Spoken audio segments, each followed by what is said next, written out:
चलो करें सेशन को स्टार्ट, भी बताइए।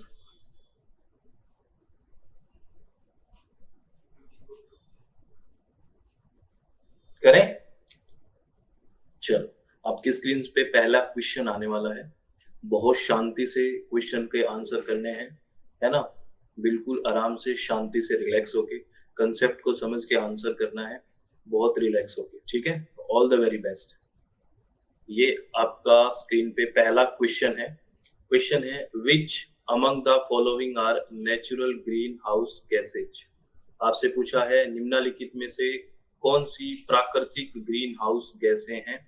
ए बी सी डी ई नीचे ऑप्शंस दिए हुए हैं और इन ऑप्शंस में से आपको सेलेक्ट करना है, ठीक है। आपको ये बताना है कि कौन कौन सी इसमें ग्रीन हाउस गैसेज हैं।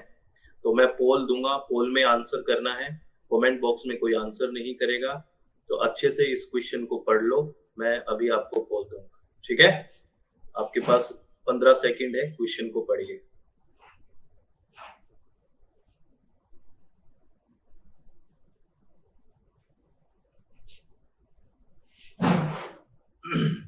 चलो, क्या आप लोगों ने पढ़ लिया है क्वेश्चन को। क्वेश्चन है which among the following are natural green house gases. निम्नलिखित में से कौन सी प्राकृतिक ग्रीन हाउस गैसें हैं। ऑप्शंस पढ़ लिए आपने और मैं आपको पोल दे रहा हूँ। ऑल द वेरी बेस्ट, अच्छे से आंसर को करना है। पढ़ लिया क्वेश्चन को, पढ़ लिया सभी ने। चलो मैं पोल दे रहा हूँ आपकी स्क्रीन पे। ये है पोल, करिए क्वेश्चन का आंसर।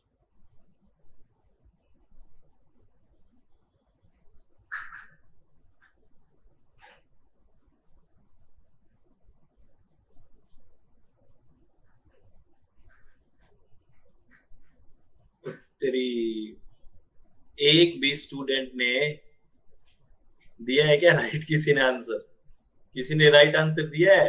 अरे बोलो बोलो बोलो बोलो, क्या आंसर किया इसका? राइट आंसर क्या है इसका? राइट आंसर है फर्स्ट, ए बी सी और डी। खा गए मार। मैंने कहा ना कैसे आंसर किया है, कैसे कंसेप्ट्स को क्लियर किया है कि नहीं। बस ये कह रहा है कि इसमें नेचुरल ग्रीन हाउस गैस कौन सी है, नेचुरल प्राकृतिक रूप से। और आपको पता है जो सीएफसी है, क्लोरोफ्लोरोकार्बन है, ये ग्रीन हाउस गैस तो है, ये आपको पता है। ये आपको पता है सीएफसी क्लोरोफ्लोरोकार्बन है, ये ग्रीन हाउस गैस तो है। लेकिन ये नेचुरल है क्या, मुझे बताइए। इसको तो हम बनाया गया था ना, प्रोड्यूस किया गया था, प्रोडक्शन किया गया था बेसिकली किसके लिए? इसमें हमने कूलिंग के लिए, रेफ्रिजरेशन के लिए, है ना। ये इसको प्रोडक्शन करा था, ये नेचुरल थोड़ी है। तो इसी को एलिमिनेट करना था, ठीक है। और ई इसमें है, इसमें कट गया, इसमें कट गया, इसमें कट गया। राइट आंसर कौन सा आ गया? ए बी सी और डी। प्राकृतिक कौन सी है ये पूछा है, ग्रीन हाउस गैस। देखिए कैसा क्वेश्चन, ट्रिकी क्वेश्चन। समझ में आई बात? Which among the following are natural green house gases. निम्नलिखित में से कौन सी प्राकृतिक ग्रीन हाउस गैस है। तो प्राकृतिक यानी कि जिसको हमने बनाया नहीं है, मैन्युफैक्चर नहीं किया है, जो प्राकृतिक है। तो सीएफसी है, वो तो हमने बनाई है ना। तो बताया तो था जब हम डिस्कस कर रहे थे कि ऐसी कौन सी गैस है, एक ग्रीन हाउस गैस है, या ऐसा पोल्यूटेंट जिसको हम प्रोड्यूस करते हैं जो एज ए बाई प्रोडक्ट या फिर नेचुरल नहीं है। तो वो कौन सा है? सीएफसी है। चलो बहुत बढ़िया। तो ई कट गया, तो अच्छा लगा ये आंसर। चलो नेक्स्ट क्वेश्चन पे बात करें। नेक्स्ट क्वेश्चन पे बात करें क्या, बोलिए। ठीक है, ऑल द वेरी बेस्ट। आराम से सोच समझ के आंसर करना है। ये है क्वेश्चन, ये है क्वेश्चन।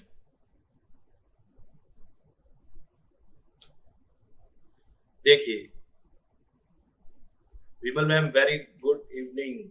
ये है question, which of the following are true about International Solar Alliance, ISA के बारे में, यानी कि अंतरराष्ट्रीय सौर गठबंधन के बारे में निम्नलिखित में से कौन सा सत्य है। ये ऑप्शंस हैं और नीचे आपको ए बी सी और डी दिए हुए हैं। इनमें से बहुत आराम से समझना है और आराम से रिलैक्स होकर आंसर करना है, कंसेप्ट को देखना है। 15 सेकंड का समय है, उसके बाद मैं पोल दूंगा। All the very best.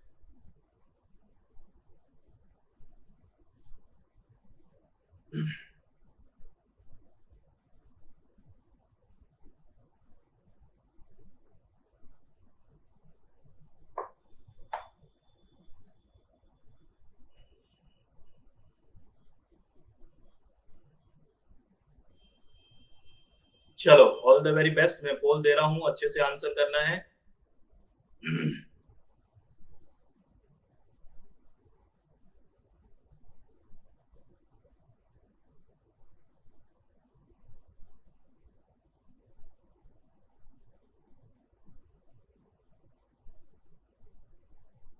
Very good, इसका आंसर 100% स्टूडेंट्स ने राइट आंसर दिया है। वेरी गुड, बहुत बढ़िया, इसका आंसर 100% स्टूडेंट्स ने राइट आंसर दिया है। आपको इंटरनेशनल, इसको एलिमिनेशन मेथड से कर सकते हैं। इसमें क्या लिखा हुआ है, फर्स्ट ऑप्शन देखो, its headquarter in Washington DC.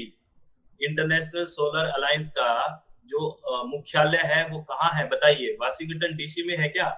अरे बताइए कहाँ है, बताइए बताइए कहाँ है? गुरुग्राम में है। तो इस ये तो ऑप्शन आना ही नहीं है।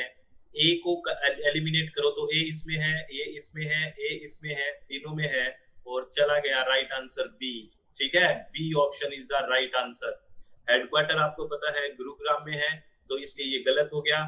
और सी कौन क्यों गलत हुआ, कौन एक्सप्लेन करेगा? इसमें सी भी तो गलत है ना। राइट आंसर कौन सा है? एक तो ये है, it is a joint initiative of France and India.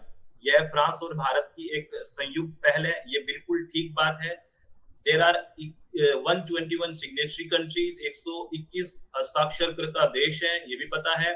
और इसमें mostly sunshine countries are participant in this, अधिकतर धूप वाले देश इसमें भागीदार हैं, क्योंकि सोलर अलायंस है तो वही होंगे, ये भी ठीक है।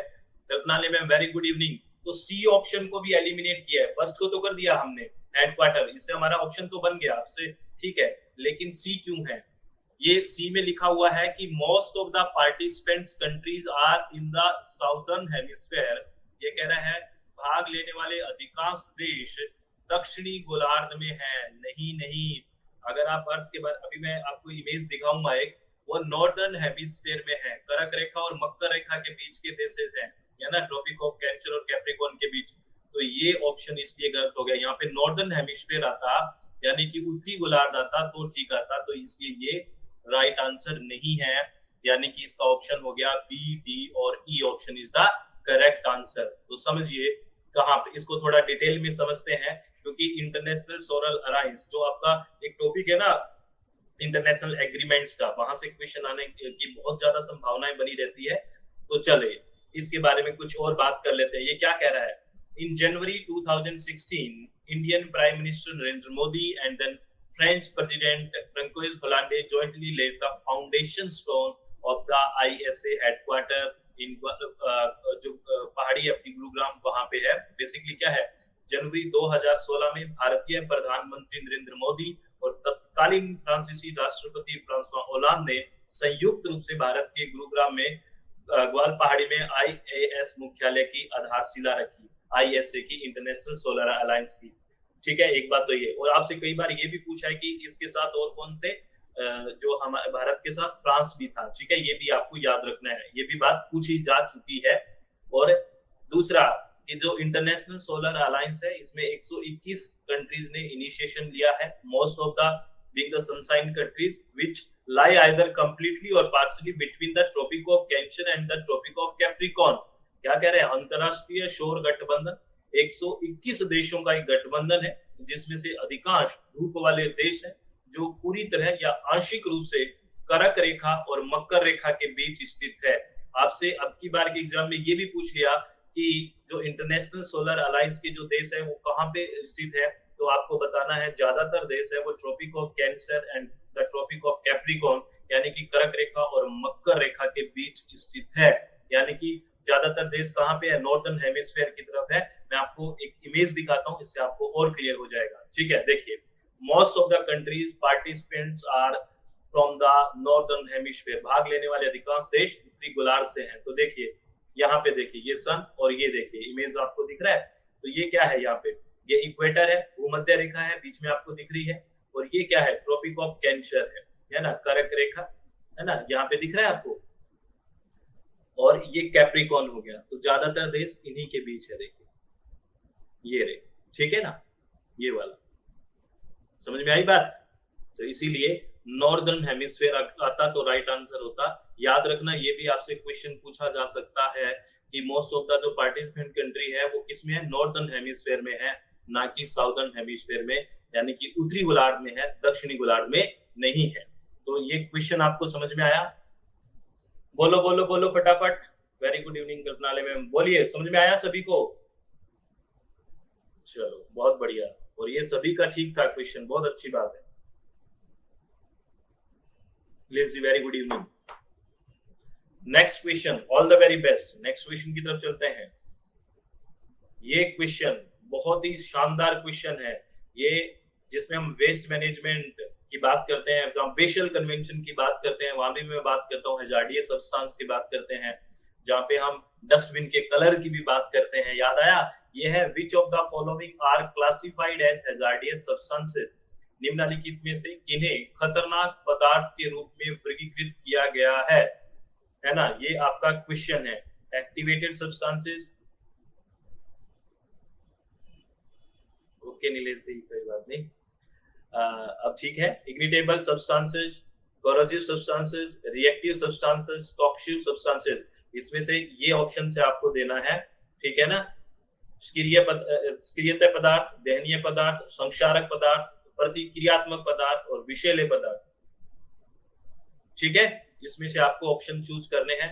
क्या मेरी वॉइस ठीक आ रही है? एक बार बता दीजिए प्लीज, क्या मेरी वॉइस ठीक है?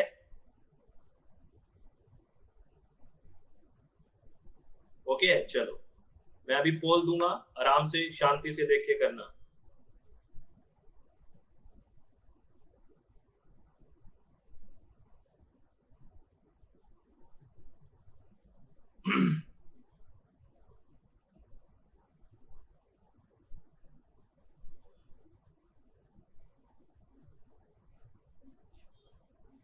चलो, ऑल द वेरी बेस्ट। मैं पोल दे रहा हूं। विमल मैम, पोल में आंसर ना करें प्लीज, सॉरी कमेंट बॉक्स में आंसर ना करें मैम।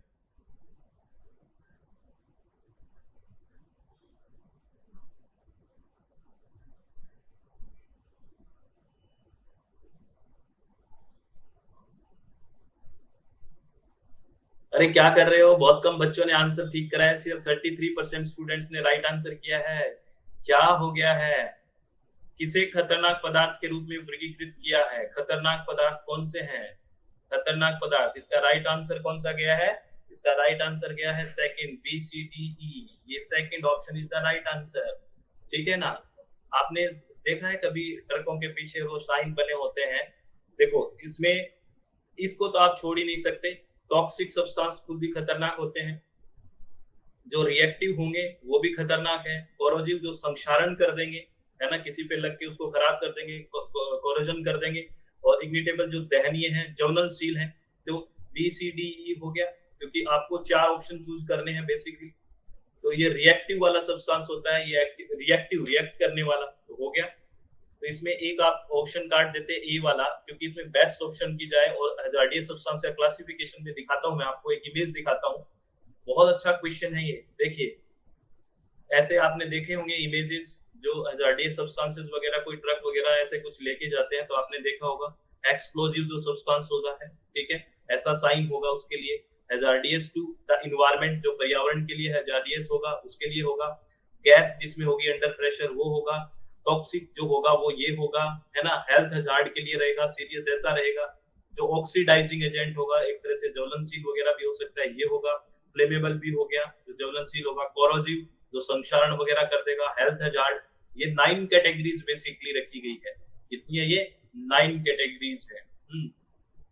जो हजार्डियस सब्सटेंस की 9 कैटेगरी है, ठीक है, ये ध्यान रखनी है आपको। और ये क्वेश्चन में देखिए, ये है जो दहन होगा, इग्निटेबल जो ज्वलनशील, संक्षारक, रिएक्टिव और टॉक्सिक, ये सारे के सारे क्या है? ये हजार्डियस सब्सटेंस है। ये खतरनाक रूप में जो पदार्थ है उनको वर्गीकृत किया गया है, यानी कि ये खतरनाक पदार्थों की एक श्रेणी है, क्लासिफिकेशन है, एक वर्गीकरण है। समझ में आई बात? किसका आंसर था ये राइट? बताइए मुझे।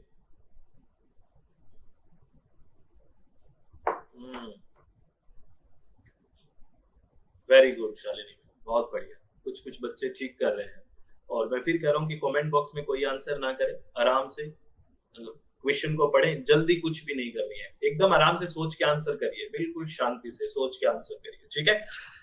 चलो, all the very best. Next question आपकी स्क्रीन पे आने वाला है अभी, तो एकदम आराम से करना है आंसर। ये है क्वेश्चन, ये स्टेटमेंट का क्वेश्चन है, और इन स्टेटमेंट को पढ़िए। दो स्टेटमेंट है, इनके बारे में बताना है। फर्स्ट स्टेटमेंट कह रहा है concentration of formaldehyde in indoor environment can be thousands times higher than outdoor environment। कमरे के भीतर के वातावरण में फॉर्मेल्डिहाइड का सांद्रण कमरे के बाहर के वातावरण की तुलना में 1000 गुना होता है। फिर कह रहा है second statement, formaldehyde is a non carcinogenic. Formaldehyde एक ज्ञात कैंसरजन है, या फॉर्मेल्डिहाइड से कैंसर होता है। ये दो स्टेटमेंट है। आपके पास 15 सेकंड है सोचने के लिए। All the very best.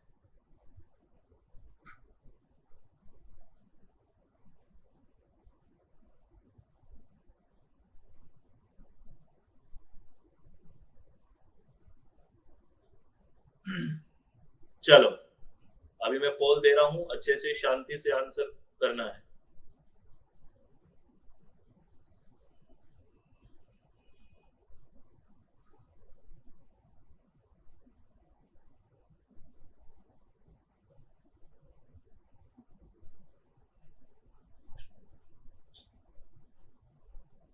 Seventy से 71% स्टूडेंट्स ने राइट आंसर किया है। अभी फर्स्ट रैंक पे शालिनी मैम चल रहे हैं। चलो ठीक है, तो राइट आंसर कौन सा है इसका? First, first option. अब फर्स्ट सेकंड रैंक एकदम आ जाइए बढ़िया से आगे, ऐसे दौड़ कर करिए, वो भी चित्त शांत से, ऐसे कंपटीशन नहीं कि यूं यूं, अपना सोच समझ के आंसर करें। तो दोनों स्टेटमेंट ठीक है। हमने इंडोर एयर पोल्यूशन और आउटडोर एयर पोल्यूशन के बारे में बात करते हैं ना, इंडोर पोल्यूशन और आउटडोर। तो आपको एक बात तो पता ही होगा, हमने, आपको याद है तो रेडोन गैस के बारे में भी बात की है, ये भी एक इंडोर एयर पोल्यूटेंट है। कार्बन मोनोऑक्साइड के बारे में भी बात करते हैं, फॉर्मेल्डिहाइड के बारे में भी बात करते हैं। ये सारे इंडोर एयर पोल्यूटेंट है, रेडोन भी है। तो बेसिकली इंडोर जो होगा, आप बताइए, जो अंदर होगा ना कोई भी पोल्यूटेंट, वो ज्यादा खतरनाक होगा या बाहर होगा वो होगा? बताइए। क्योंकि इंडोर होगा, उसको बाहर एक्सपेंशन के लिए, यानी कि जो अंदर होगा वो बाहर एक्सपेंड नहीं कर सकता। तो कमरे के भीतर के जो वातावरण में है, वो कमरे के बाहर के वातावरण की तुलना में 1000 गुना ज्यादा होता है, क्योंकि इंडोर एयर पोल्यूटेंट है और अंदर ही अंदर सर्कुलेट करता रहता है।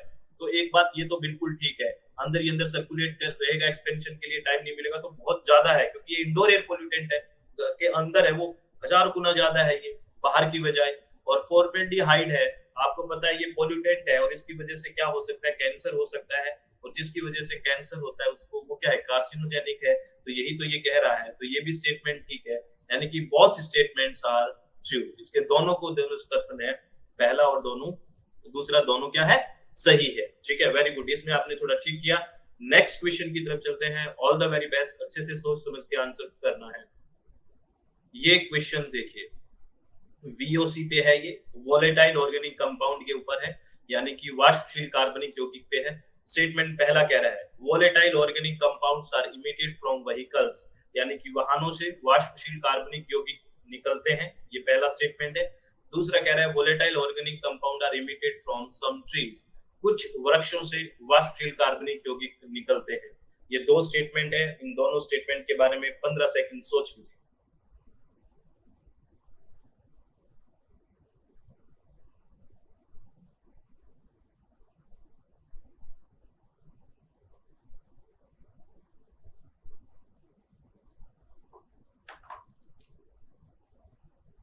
चलो, सोच लिया? मैं आपको पोल दे रहा हूं।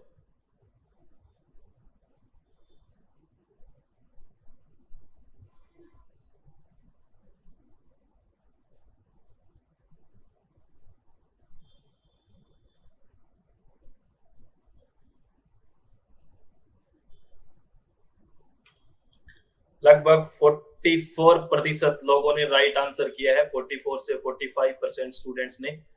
इसका राइट आंसर भी फर्स्ट है। ये दोनों स्टेटमेंट है, पहला और दूसरा, दोनों स्टेटमेंट ट्रू है।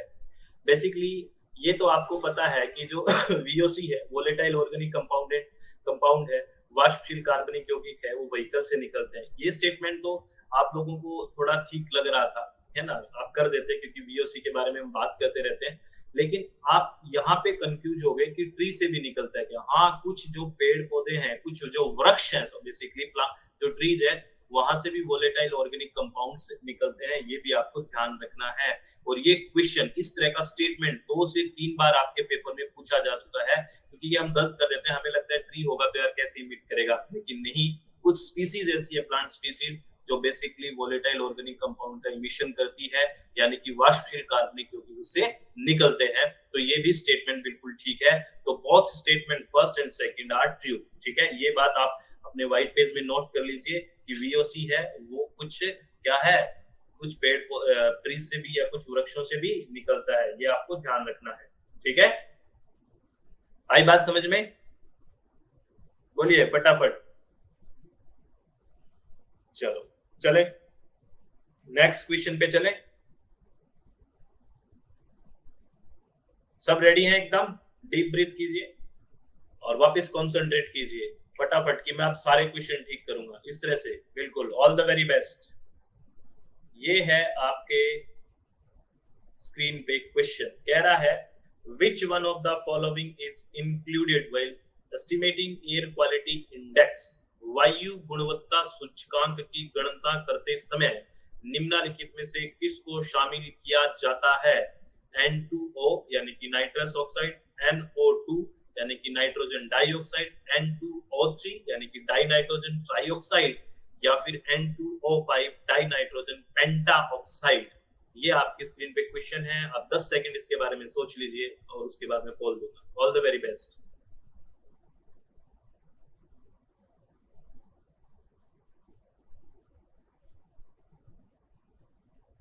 चलो मैं पोल दे रहा हूं, ऑल द वेरी बेस्ट।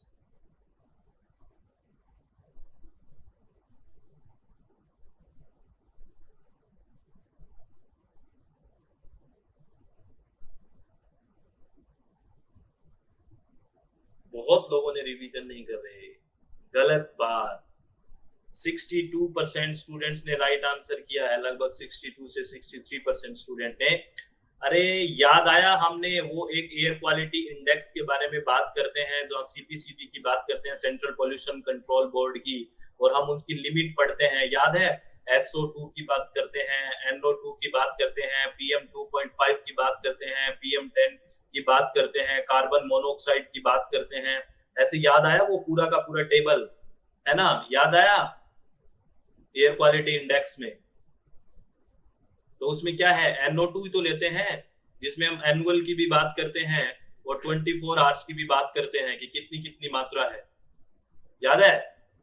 तो NO2 की कितनी कितनी होती है बताना, याद है क्या आपको? NO2 लेते हैं ना उसमें, अरे हाँ ना तो बोलो। NO2 लेते हैं, और कितना होता है NO2 का? कितना होता है, याद करो? 40 और 80। Very good. अगर हम रेजिडेंशियल एरिया की बात करें और उसमें बात करें सेंसिटिव को छोड़ के, तो 40 और 80 याद है। और इसमें कितना करते हैं SO2 में? SO2 का याद बताओ कितना है SO2 का? SO2 वेरी गुड, 50 और 80। ऐसे हमने एक वो टेबल पढ़ी है, तो यही क्वेश्चन है आपका एयर क्वालिटी इंडेक्स में, आपको पूछा है कितना कौन सा होता है, तो नाइट्रोजन डाइऑक्साइड होता है। चलो आगे next question, all the very best. आपकी स्क्रीन पे है ये क्वेश्चन, बहुत है बढ़िया क्वेश्चन है। Carbon monoxide an air pollutant when inhaled readily bind with the hemoglobin in the bloodstream to form a life-threatening compound known as। Carbon monoxide एक वायु प्रदूषक है जो श्वास के साथ शरीर के अंदर जाता है तो रक्त धारा में उपस्थित हीमोग्लोबिन के साथ तुरंत मिलकर जीवन के लिए घातक एक यौगिक का निर्माण करता है। उस यौगिक का नाम क्या है? आपको सामने ऑप्शन है ये, और आपके पास है 10 सेकंड, सोच लीजिए, फिर मैं पोल दूंगा।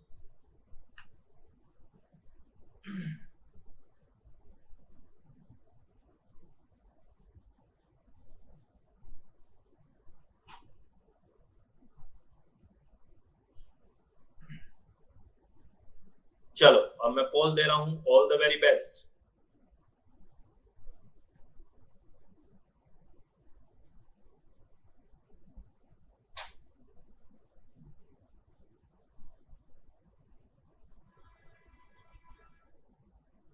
क्या कर रहे हो, ये तो 100% आना चाहिए था।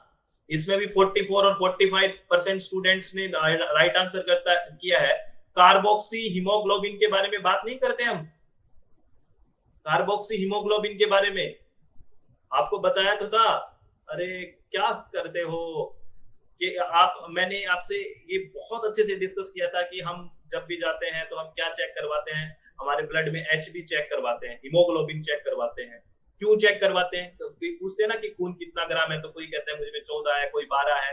वो बेसिकली क्या बता रहा होता है, वो हीमोग्लोबिन बता रहा होता है। तो हीमोग्लोबिन क्यों चेक करवाते हैं, क्योंकि हीमोग्लोबिन का काम है ऑक्सीजन को बॉडी के अंदर सर्कुलेट करना, है ना, ऑक्सीजन। लेकिन एक पोल्यूटेंट है, एक प्रदूषक है जिसका नाम है कार्बन मोनोऑक्साइड। अगर इसके संपर्क में हम आ गए तो ये क्या करता है, ये ऑक्सीजन को हटा देता है और खुद हीमोग्लोबिन के साथ जुड़ जाता है। यानी कि हीमोग्लोबिन के साथ कौन जुड़ गया, कार्बन मोनोऑक्साइड जुड़ गया, और हमारी बॉडी के अंदर ये सर्कुलेट हो जाता है और हमें सफोकेशन होती है, मृत्यु तक हो सकती है। कितनी बार बात की, तो ये पूछे ये कौन सा कंपाउंड है, इसका नाम क्या है, कार्बोक्सी हीमोग्लोबिन है। इसमें इतना क्या सोच रहे हो, कार्बोक्सी हीमोग्लोबिन है। अब आपको डिजिटल रैप्टा पड़ेगा खींच के, अगर इस तरह से करोगे तो। अरे इतना कहा था कि प्रॉपर रिवीजन करना शांति से। अब पता लगा कि एग्जाम में आप क्वेश्चन अटेम्प्ट क्यों नहीं कर पाते, पता चला। थ्योरी तो पढ़ लेते हैं बस, बहुत गलत बात है।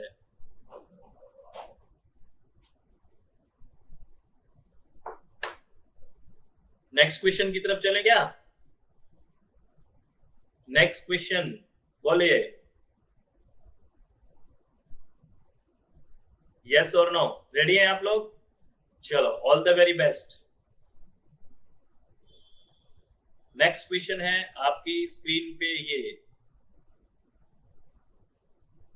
Secretariat of convention on biodiversity is situated in, जैव विविधता संबंधी अभिसमय यानी कि सीबीडी का सचिवालय कहाँ पे है। ये तो अगर फैक्ट है, अगर याद है तो पता है, आप कर दोगे सीधा सीधा, तो इसमें कोई टाइम की जरूरत नहीं है, फटाफट ऑप्शंस पढ़ लीजिए कि आपको पता है सीबीडी का, यानी कि जो कन्वेंशन ऑन बायोलॉजिकल डाइवर्सिटी है उसका सचिवालय कहाँ पे है, सेक्रेटरिएट कहाँ पे है इसका, सीबीडी का। चलो मैं पोल दे रहा हूं, all the very best.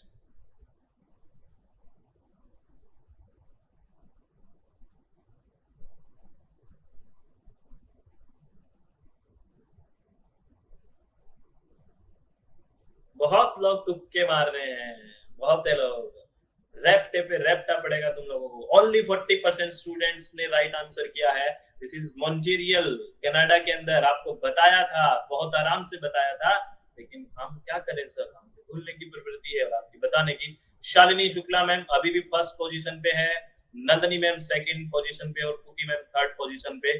All the very best, लगे रहिए सब, ठीक है, फटाफट देखते हैं, अभी और क्वेश्चंस हैं, तो आप लोग अच्छे से कंसंट्रेट करके आराम से करिए और ऐसे ही बिल्कुल शांति से। चलो नेक्स्ट क्वेश्चन आपकी स्क्रीन पे आने वाला है। अच्छा इसके बारे में आपको पता है, सीबीडी के बारे में कुछ और पता है क्या, कुछ और हमने कहा पढ़ा है सीबीडी को, और कौन से, जब हमने इंटरनेशनल एग्रीमेंट के बारे में बात की थी, अंतरराष्ट्रीय समझौतों के बारे में बात की थी जो इन्वायरमेंट से रिलेटेड है, वहां पे सीबीडी का जिक्र हमने कहाँ पे किया था, अगर आपको याद है तो। कौन सी कॉन्फ्रेंस में इसकी बात की थी, याद है कुछ किसी को।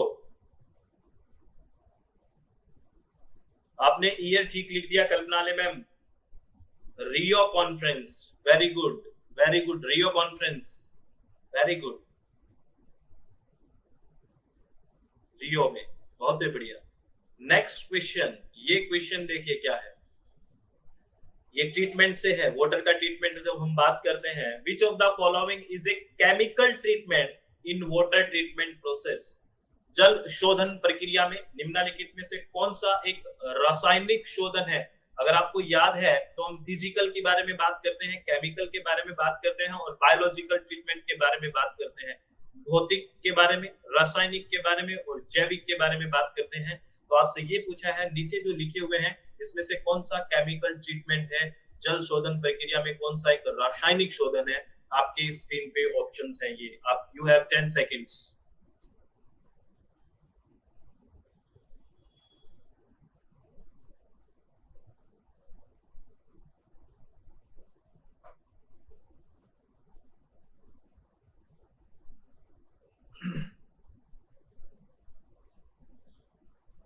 चलिए मैं पोल दे रहा हूं, all the very best.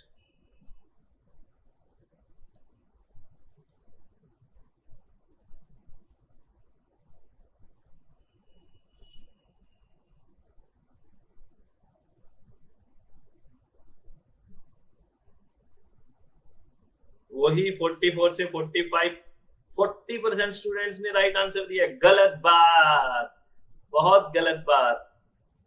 First position पे नंदी मैम आ चुके हैं अब, और इसका राइट आंसर है कोएगुलेशन, स्कंदन। याद आया कुछ? कोएगुलेशन, फ्लैकुलेशन के बारे में हमने बात की थी कि छोटे छोटे पार्टिकल है वो तो ऊपर देते रहते हैं, लेकिन हमने फिटकरी वगैरह यूज का, एलम वगैरह की बात की थी। वहां पे आपको एक फॉर्मूला भी बताया था कि छोटे छोटे पार्टिकल्स चिपक जाते हैं आके, और फिर ग्रेविटेशनल फोर्स की वजह से वो नीचे चले जाते हैं। ये बात करी थी कि नहीं करी थी? अरे याद करो, कुछ एलम फिटकरी के बारे में कुछ भी बात की थी यहाँ पे। तो कोएगुलेशन, फ्लैकुलेशन, उसके बारे में बात की थी। तो भूल जाते हैं, क्या करें। आप ऐसे डांटो मत, चिल्लाओ मत, दिक्कत होती है। मैंने आपको कहा था ना प्लीज रिवाइज करके आना। सर रिवीजन किया था, लेकिन पता नहीं क्या हो गया। कोई बात नहीं, ऐसा होता है, लेकिन यहाँ से सीखना है हमें, डरना नहीं है। चीजों में क्या हम और सुधार करें अपने आप में, किस तरह से हम रिवाइज करें, हम ऐसे हर यूनिट में करते रहेंगे फ्रेंड्स। हर यूनिट में आपका मैं एक काम करूंगा, जैसे ही अपने थ्योरी के 3 लेक्चर होंगे, हर 3 लेक्चर के बाद क्वेश्चन, फिर 3 लेक्चर के बाद क्वेश्चन, फिर पूरी यूनिट खत्म होने के बाद बहुत सारे क्वेश्चन। तो आप theory plus practice, theory plus practice, theory plus practice, किसी भी भाग को, किसी भी हिस्से को तैयारी में हमें छूटने नहीं देना है। ठीक है ना? ये ठीक रहेगा? चलो बहुत बढ़िया। तो नेक्स्ट क्वेश्चन, चले नेक्स्ट क्वेश्चन पे। चलो ये है क्वेश्चन नेक्स्ट। ये नॉइज पॉल्यूशन से क्वेश्चन है, याद करो जब हम पढ़ते थे। क्या कह रहा है कि exposure to noise pollution adversely affect the physiological health of a person. शोर से होने वाले प्रदूषण के उद्भासन से व्यक्ति के कायिक स्वास्थ्य पर प्रतिकूल प्रभाव पड़ता है। पहला स्टेटमेंट ये कह रहा है। दूसरा स्टेटमेंट ये कह रहा है exposure to noise pollution adversely affect the psychological health of a person. उद्भासन से व्यक्ति के मनोवैज्ञानिक स्वास्थ्य पर प्रतिकूल प्रभाव पड़ता है। ये 2 स्टेटमेंट है आपके पास, और आपके पास 10 सेकंड है सोचने के लिए। All the very best.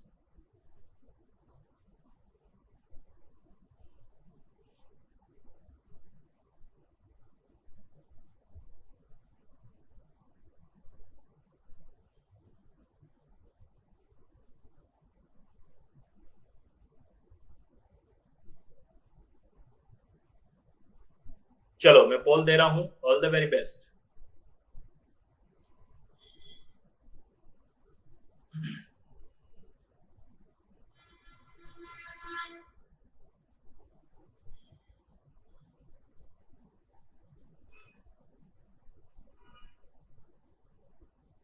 Sixty 67% students ने राइट आंसर किया है। बहुत ही गलत बात, बहुत गलत बात। अरे आपको फिजियोलॉजिकल और साइकोलॉजिकल दोनों तो बताया था। कायिक परिवर्तन हो जाता है, पेप्टिक अल्सर ये बताया था, चिड़चिड़ापन ये बताया था, साइकोलॉजिकल नींद नहीं आना, इंसोम्निया जिसको कहते हैं, स्लीपलेसनेस, ये सब बात बताई तो थी। फिर क्यों भूल जाते हो? दोनों के दोनों पे इफेक्ट पड़ता है। उसके कायिक स्वास्थ्य पर भी प्रभाव पड़ता है, यानी कि फिजियोलॉजिकल हेल्थ इफेक्ट भी पड़ता है, और साइकोलॉजिकल भी पड़ता है। ये दोनों पे पड़ता है। कितनी बार बताइए ये बात, और इसमें भी 100% नहीं कर रहे, तो बहुत दुखी बात है। सर क्या करें, कुछ नहीं करना, अच्छे से तैयारी करो, वापस रिवाइज मारो एक पक्का। जिसमें मैंने कहा था कि ऐसे ऐसे शॉर्ट नोट्स बनाने हैं, वापस उस शॉर्ट नोट से रिवीजन करो, फिर होगा। चले नेक्स्ट क्वेश्चन पे, बोलिए नेक्स्ट क्वेश्चन पे चलें। चलो ऑल द वेरी बेस्ट। ये है आपका नेक्स्ट क्वेश्चन। ये भी 2 स्टेटमेंट है। पहला कह रहा है the concentration of chlorofluorocarbon in the atmosphere has increased in the past few years. गत कुछ वर्षों में वायुमंडल में क्लोरोफ्लोरोकार्बन का सांद्रण बढ़ गया है। ये पहला स्टेटमेंट कह रहा है। दूसरा कह रहा है CFC already present in the atmosphere will persist for many years. वायुमंडल में पहले से विद्यमान क्लोरोफ्लोरोकार्बन अभी अनेक वर्षों तक बने रहेंगे। ये आपके 2 स्टेटमेंट है, और इसको करिए। 10 सेकंड है आपके पास।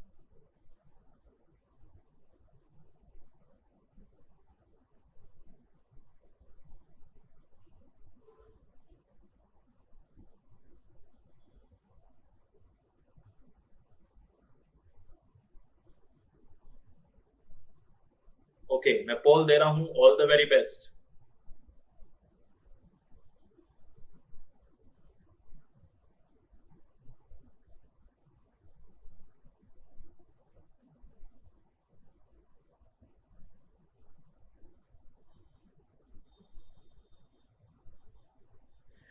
सिर्फ और सिर्फ 20% स्टूडेंट्स ने राइट आंसर किया है। ओनली 20% स्टूडेंट्स ने इस क्वेश्चन का राइट आंसर किया है। और शालिनी मैम फिर फर्स्ट रैंक पे, नंदिनी मैम सेकंड रैंक पे।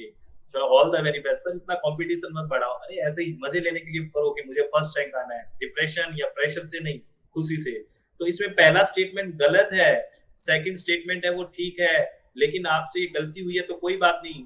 आपको मैंने बताया था जब हम ओजोन होल के बारे में बात कर रहे थे, ओजोन लेयर डिप्लीशन के बारे में बात कर रहे थे, तो मैंने आपको बताया था कि ओजोन होल अब सीएफसी को बैन कर दिया, इससे ओजोन होल है ना वो अब वो उतना डिप्लीट नहीं हो रहा, भर रहा है, ये सब बातें हुई थी ना।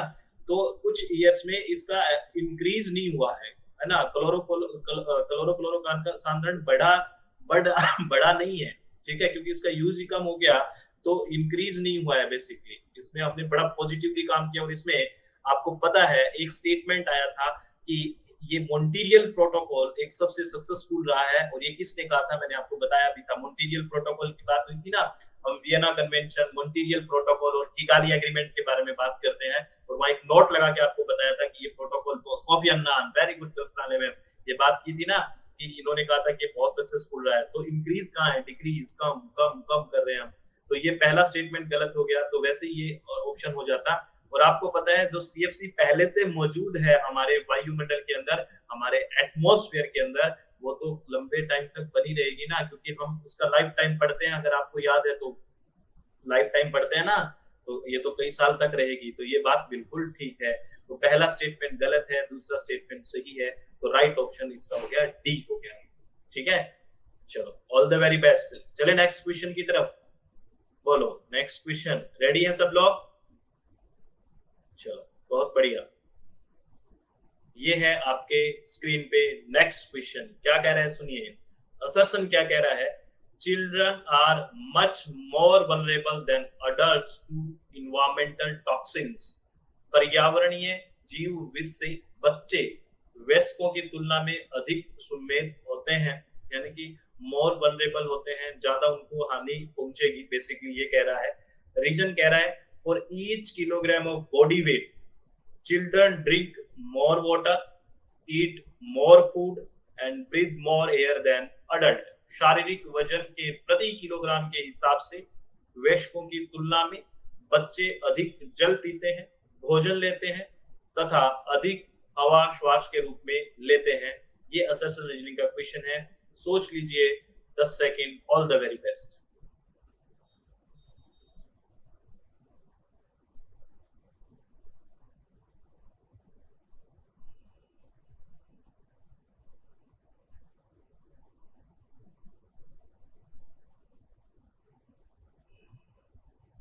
दे दिया मैंने सेकंड, और अपोल दे रहा हूं, ऑल द वेरी बेस्ट।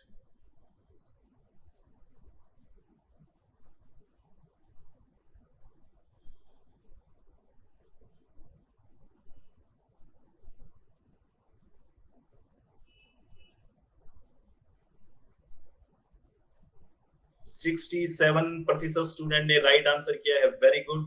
अच्छा क्वेश्चन था, अच्छे से आप लोगों ने आंसर किया। और इसका राइट आंसर है first, both A and R true and R is the correct explanation of A. यानी कि इसका अभिकथन भी ठीक है, कारण भी ठीक है, और कारण अभिकथन के लिए सही एक्सप्लेन कर रहा है। आपको पता है जो बच्चे होते हैं, बेसिकली जो चिल्ड्रन होते हैं, उनका मेटाबॉलिज्म का रेट बड़ा हाई रहता है। और वो मतलब according to each kilogram of body weight वो ज्यादा ड्रिंक करते हैं वाटर, ज्यादा खाना खाते हैं और ज्यादा ही जो ब्रीथ करते हैं देन अडल्ट्स, ठीक है। ये बात बिल्कुल ठीक है, लेकिन पढ़ने में आपको अटपटा लगा होगा। बच्चे को देखना होगा आपको, इनका जो मेटाबॉलिज्म होता है वो काफी फास्ट रहता है, क्योंकि उस टाइम ग्रोथ हार्मोन वगैरह आपको पता है बहुत ही अच्छे से ग्रोथ हो रही होती है उसकी, ठीक है, ग्रोथ हो रही है। जैसे जैसे हम एज होती जाती है तो आपको ऐसा लगता है ना कि अब थोड़ा कम खाना चाहिए, ये करना चाहिए, अब मेरे डाइजेशन की प्रॉब्लम होगी, अब ये प्रॉब्लम होगी, अब ये प्रॉब्लम होगी। जैसे जैसे अडल्ट वयस्क और थोड़ा और होते जाओ तो ऐसा होता है ना। तो तो बच्चों में बेसिकली ये ज्यादा हानिकारक रहता है, तो इसके लिए राइट आंसर ए हो गया। ठीक है, समझ में आया ये क्वेश्चन? बोलिए बोलिए फटाफट, समझ में आया ये क्वेश्चन?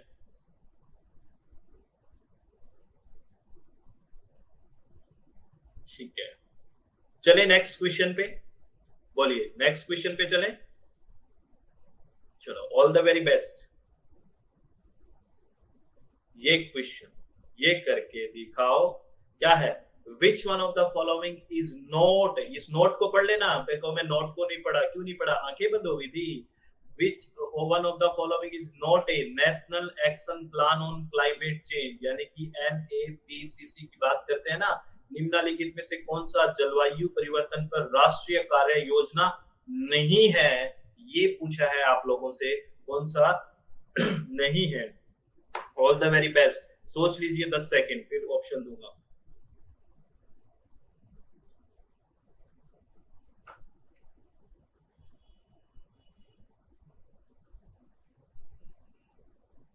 ये 100% ठीक करना है भाई, ध्यान रखना। चलो मैं पोल दे रहा हूं, अगर ये आपने मिशन पढ़ रखे हैं तो फट से कर दोगे आप।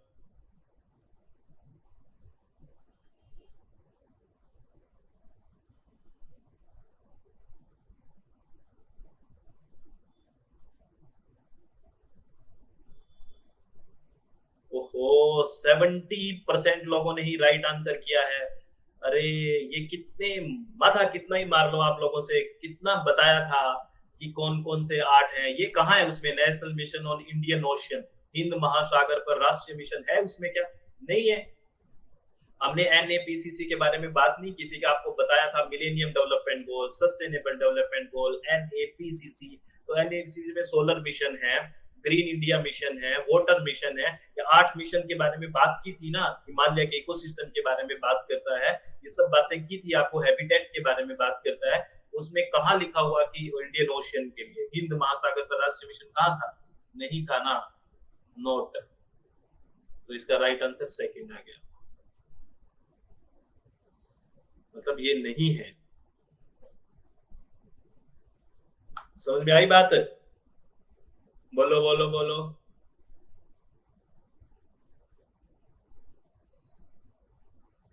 चलो नेक्स्ट क्वेश्चन, डीप ब्रीथ करिए और बिल्कुल कंसंट्रेट करिए, एकाग्र, क्योंकि थोड़ी देर में एकाग्रता इधर उधर हो जाती है, 5-10 मिनट में ध्यान कहीं और चला जाता है, कुछ और याद आ जाता है। नहीं नहीं, हमें यही आने दो। यही आप ऐसे सोचो कि मुझे अब UGC के जो अपना पेपर है ना, वो अटेम्प्ट करने की कोशिश कर रहा हूँ, तो उतना कंसंट्रेशन, उतनी एकाग्रता लेके आइए, तभी बात बनेगी, तभी इस प्रैक्टिस समझ आएगा, नहीं तो कोई मतलब नहीं रहेगा। ठीक है, all the very best. Next question की तरफ चलते हैं। ये है मीथेन। मीथेन के बारे में आपसे पूछे हैं कि कौन कौन से स्टेटमेंट ठीक है, ये नीचे ऑप्शंस दिए हुए हैं। देखते हैं मीथेन के बारे में क्या क्या जानते हो आप। पहला लिखा हुआ है यह एक ग्रीन हाउस गैस है, this is a green house gas. Second है is a polycyclic aromatic hydrocarbon, यह बहुचक्रित सुगंधित हाइड्रोकार्बन है। तीसरा है is a component in determine air quality index, वायु गुणवत्ता सूचकांक निर्धारित करने वाला घटक है। चौथा है help in formation of ozone, ozone निर्माण में ये सहायक है। और ई ऑप्शन है is A volatile organic compound, यह अस्थायी कार्बनिक यौगिक है। इनमें से आपको छांटना है और करेक्ट ऑप्शन देना है। इसके लिए आपको मैं 20 सेकंड दे रहा हूं, आराम से सोच लीजिए। All the very best.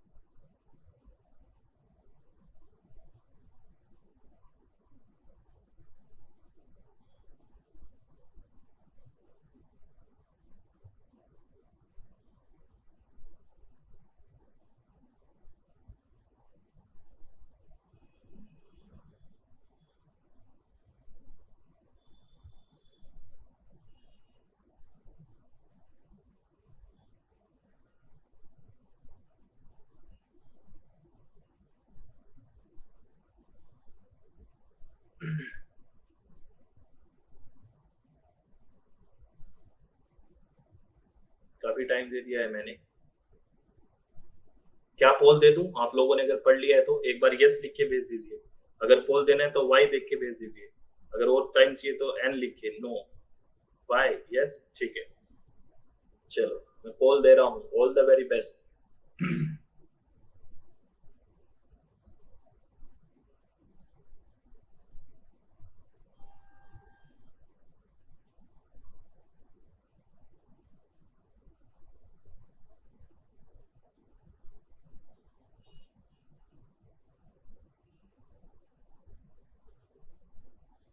40% students ने राइट आंसर किया है, वेरी गुड। 40% स्टूडेंट्स ने राइट आंसर किया है।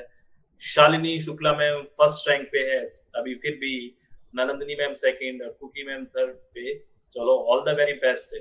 ये बेसिकली क्या है देखिए, आपको पता है मीथेन के बारे में बात करते हैं। ये ग्रीन हाउस गैस तो है, आपको पता है। कार्बन डाइऑक्साइड के बाद सबसे ज्यादा कंट्रीब्यूशन इसका है, ग्रीन हाउस गैस है। ए पक्का आएगा, इसमें कोई दो राय नहीं है।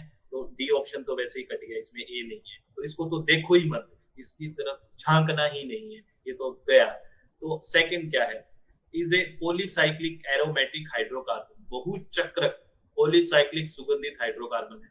अरे ये बावड़ो, PAH जिसको हम पॉलीसाइक्लिक एरोमेटिक हाइड्रोकार्बन्स बोलते हैं, वो बेंजीन ग्रुप होता है ऐसे, अगर आपको याद है तो C6H6 वाली बात होती है ना, ऐसे बेंजीन ऐसे साइकिल जुड़ी होती है, वो होती है पॉलीसाइक्लिक। लेकिन यहाँ तो मीथेन है, मीथेन तो CH4 है, इसमें कहाँ साइकिल बने हुए, कहाँ बेंजीन रिंग जुड़ी हुई है, कहाँ पॉलीसाइक्लिक है, तो बी कैसे आएगा, ये तो आएगा ही नहीं। साइकिल कहाँ बने हुए हैं, सिर्फ बेंजीन है, एक कार्बन के साथ 4 हाइड्रोजन जुड़े हुए हैं बस, कहाँ बेंजीन रिंग जुड़ी हुई है, तो ये बी नहीं आएगा।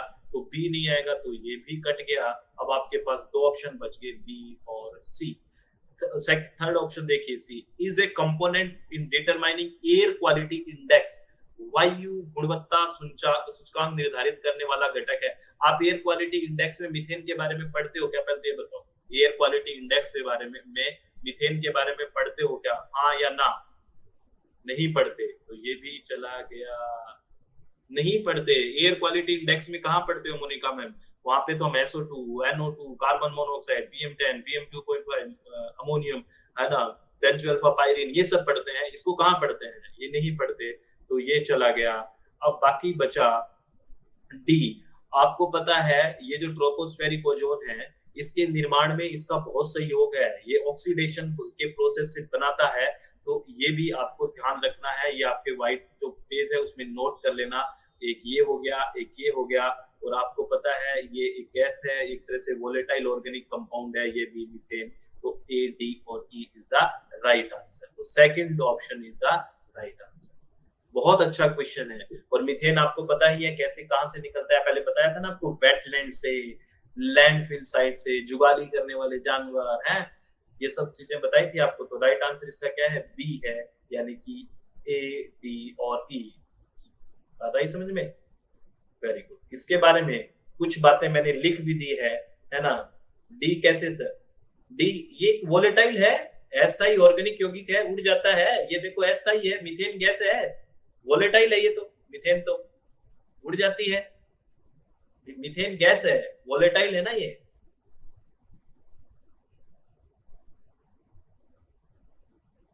तो वोलेटाइल है ही।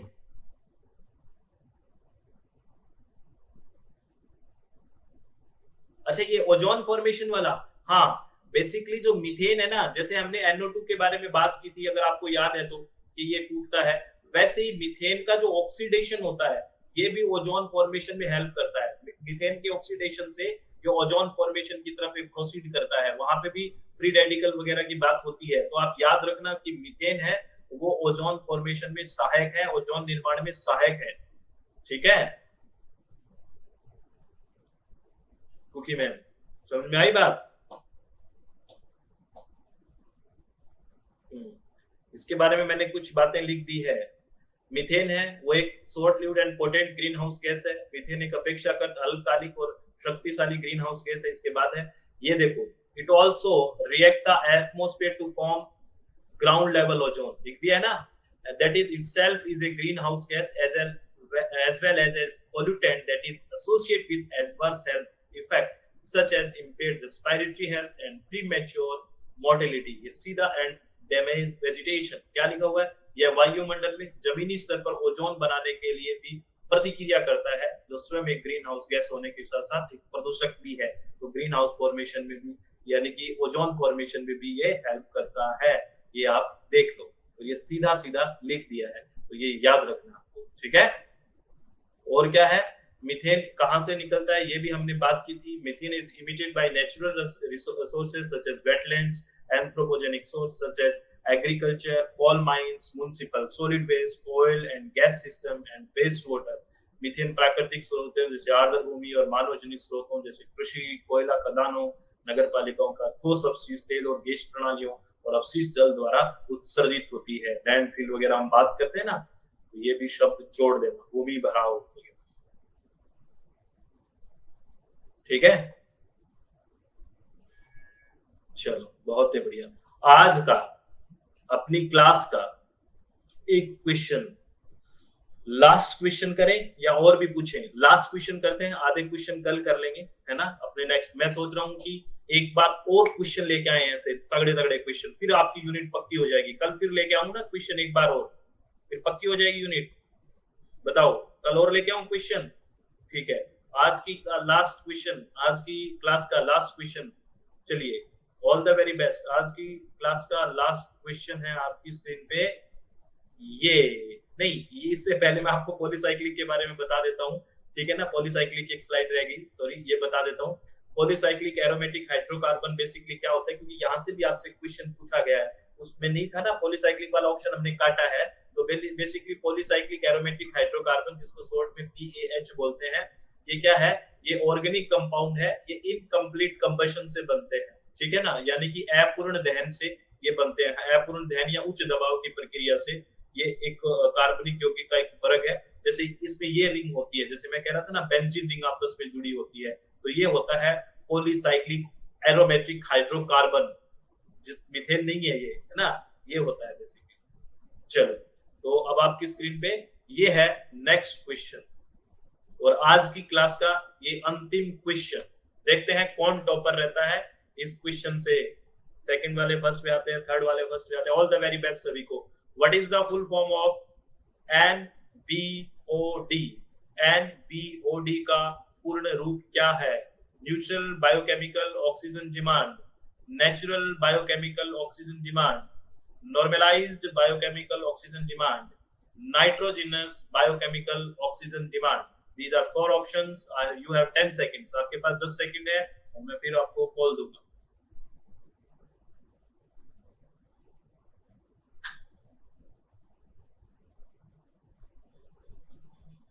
ऑल द वेरी बेस्ट, मैं कॉल दे रहा हूँ।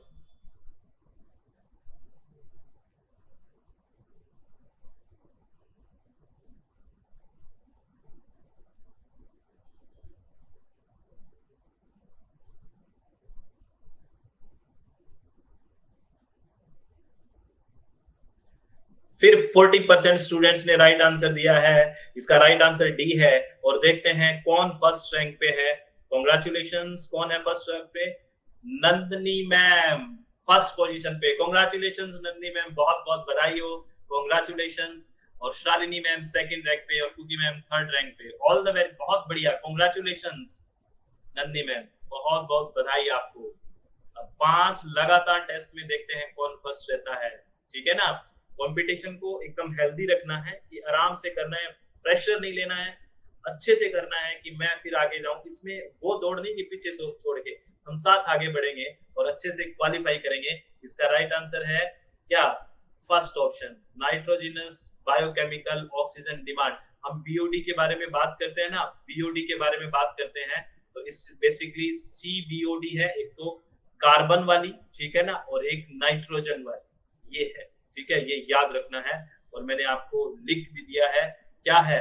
Note, BOD is separated into 2 types, the carbonaceous biochemical oxygen demand, जिसको CBOD कहेंगे, and the second stage of BOD are referred the nitrogenous biochemical oxygen demand, जिसको NBOD कहेंगे, ठीक है, ये है। तो इसलिए इसका राइट आंसर चला गया था। बहुत बढ़िया, बहुत बढ़िया।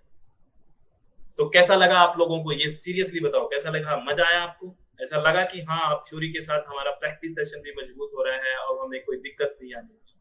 और वेरी गुड, एक दूसरे को आप कांग्रेचुलेशंस बोल रहे हैं।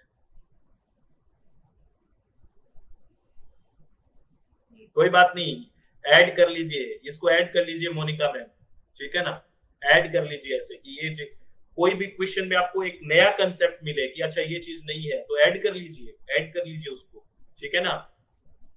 तो कल के लिए फिर तैयार हो जाइए, कल आपका फिर एक सेशन और होगा और कल फिर बात करेंगे, है ना। हाँ, कंसेप्ट से आपको। और एक चीज याद रखना है सभी को, और वो ये चीज याद रखना है क्या, वो ये है जो अपनी बात है किया कि चित्त को हमेशा शांत रखना है, हमेशा आपको खुश रहना है, किसी भी तरह की टेंशन नहीं लेनी है, बहुत आराम से पढ़ना है। कंपटीशन अपने आप से करना है कि मुझे कल से बेहतर करने की कोशिश करनी है, कि मेरे आज ये गलती हुई मैं नहीं करूंगी, या इस चीज को मैं सुधार करने की कोशिश करूंगी, और फिर अच्छे से कंसेप्ट्स को क्लियर करना है, अगेन अच्छे से तैयार होकर आना है। बहुत बहुत धन्यवाद, thank you, thanks a lot friends, बहुत बहुत धन्यवाद सभी।